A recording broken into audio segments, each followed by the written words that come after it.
Hey everyone, today I'm going to show you how to use templates in CapCut to make your video editing process quicker and easier. So stick around until then to learn all the steps and tips to create stunning videos effortlessly. So let's get started.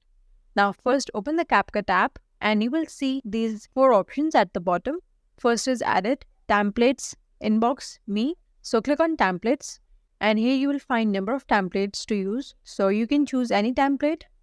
And at the bottom, you can see this option of use template. Click on it and your camera roll will open like this. Now you can select the video which you want to edit.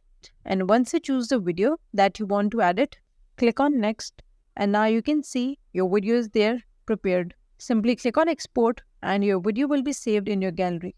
If no templates appeared yet, don't worry. Close the CapCut app and open your preferred browser. In the search bar, search for CapCut templates. And you will see many results, usually from CapCut.net. Basically, this site uses a hashtag system to share templates online. So tap on the top results to browse through the templates.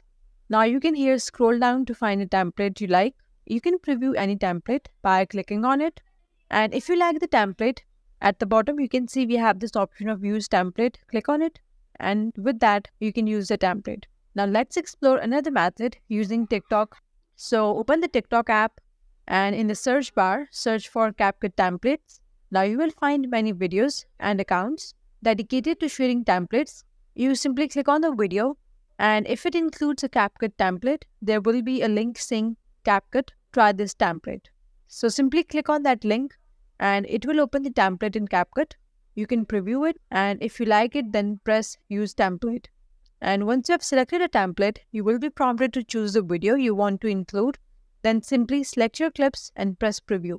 When you're happy with the result, simply click on export, which is in the top right corner, and that's it. Leave a comment and let us know if this is helpful. Thanks for watching.